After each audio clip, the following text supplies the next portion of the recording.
Hello everyone, নমস্কার সবাইকে। কেমন আছেন সবাই?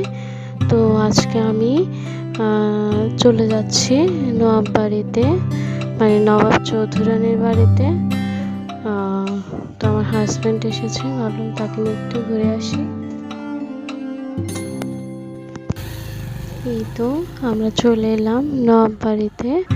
তো এখানে অনেকেই ঘুরতে আসে, মানে প্রতিদিনই অনেকেই ঘুরতে আসে।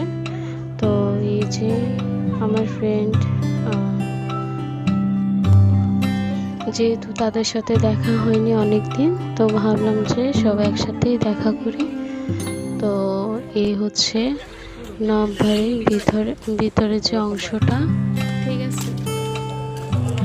এখানে ছবি তোলার জন্য পারফেক্ট একটা প্লেস। এখানে বিকেলে অনেকেই ঘুরতে আসে, মূলত ছবি তোলার জন্যই। এখানে ঢুকতে হলে 20 টাকা টিকিট নিয়ে তারপর ঢুকতে হয়।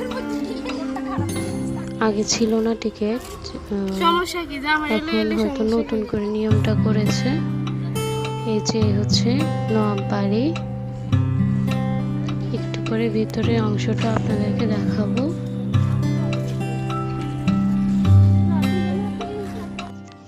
এই তো চলে এলাম আমরা ভিতরে।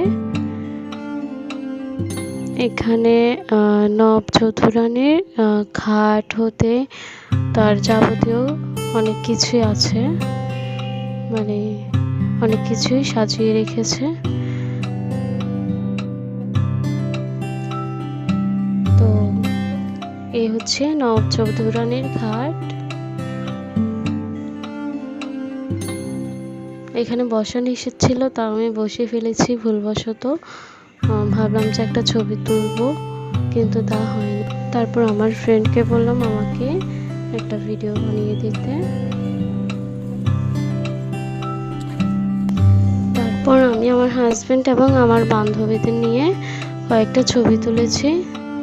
দেন আমার হাজব্যান্ডকে বলেছি আমাকে একটা ভিডিও করে দেয়, এরকম করে দিল। আসলে সত্যি কথা বলতে আমার হাজব্যান্ড অনেক ভালো ছবি তোলে। আমার ফ্রেন্ডরাও দেখে ফিদা হয়ে গেছে তার ফটোগ্রাফির উপর। তারপর আমরা চলে গেলাম ফুচকা দোকানে। আর আমার ফ্রেন্ডরা ফুচকাটা খুব কমই খায়, তো তারা আজকে চটপটিটাই খেলো। তো ভিডিওটি এই পর্যন্তই। ভিডিওটা আসলে আমি শখ করেই করেছি। তো ভালো লাগলে লাইক, কমেন্ট এবং শেয়ার করে দেবেন।